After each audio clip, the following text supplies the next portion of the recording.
జ్ఞానం ఎవరి సొత్తు కాదు, తెలివి ఎవరి ఇంటి ఆస్తి కూడా కాదు. కాకపోతే ఎదుటి వాళ్లను తక్కువ చూపు చూస్తే ఆ తర్వాత పరిణామం వేరే విధంగా ఉంటుంది. ఇప్పుడు అమెరికా అధ్యక్షుడు ట్రంప్ విషయంలో కూడా అదే జరిగినట్టు అనిపిస్తోంది.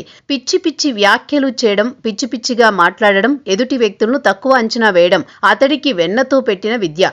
అందువల్లే ట్రంప్ నిత్యం తన టెంపరితనాన్ని ప్రదర్శిస్తాడు. కాకపోతే అమెరికా అధ్యక్షుడు కాబట్టి ప్రపంచం మొత్తం అతడు ఎన్ని వేషాలు వేసినా చూస్తూ ఉంటుంది.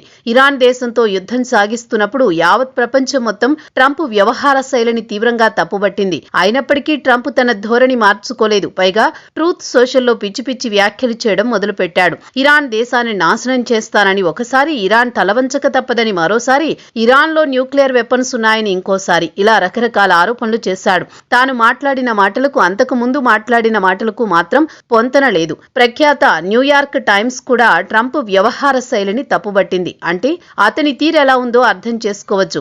ఇరాన్ దేశంతో కాల్పుల విరమణ ఒప్పందం కుదిరిన తర్వాత కూడా ట్రంప్ మాట్లాడిన మాటలు విచిత్రంగా ఉంటాయి. పాకిస్తాన్ మధ్యవర్తిత్వం చేసినందువల్లే తాము ఈ నిర్ణయం తీసుకున్నామని ట్రంప్ చెప్పడం అందరినీ ఆశ్చర్యంలో ముంచింది. వాస్తవానికి కొంతకాలంగా అమెరికా యుద్ధం నుంచి పక్కకు రావాలని భావిస్తోంది. కాకపోతే తనంతట తానుగా అమెరికా బయటికి వస్తే పరువు పోతుందని భావించి పాకిస్తాన్ తెరపైకి తీసుకువచ్చింది.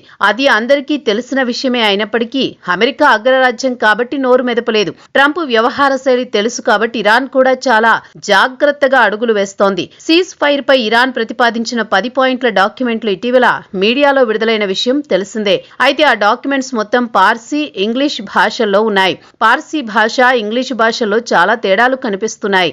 పార్సీ భాషలో యురేనియం పై హక్కులు గుర్తించాలని డిమాండ్ కనిపించింది. ఇంగ్లీష్ వెర్షన్ లో మాత్రం అది కనిపించలేదు. ఇదే విషయాన్ని అసోసియేటెడ్ ప్రెస్ బయటపెట్టింది. ట్రంప్ను ఇరాన్ కావాలని వెర్రివెంగలప్పను చేసిందని టాక్ వినిపిస్తోంది. న్యూక్లియర్ వెపన్స్ తయారీకి యురేనియం అత్యంత అవసరం. ఇరాన్ దేశంలో యురేనియం నిల్వలు విపరీతంగా ఉన్నాయని అమెరికాలో గతంలో ఆరోపించింది. ఇరాన్ దగ్గర న్యూక్లియర్ వెపన్స్ ఉన్నాయని కూడా సంచలన విమర్శలు చేసింది. ఇటీవల జరిగిన దాడిలో కూడా యురేనియం శుద్ధి కర్మాగారాల ప్రస్తావన తెరపైకొచ్చింది. అందువల్లే చాలా తెలివిగా ఇరాన్ పార్సీ భాషలో, ఇంగ్లీష్ భాషలో తేడా రూపొందించిందని, ట్రంప్ను తన బుట్టలో వేసుకుందని వార్తలు వినిపిస్తున్నాయి.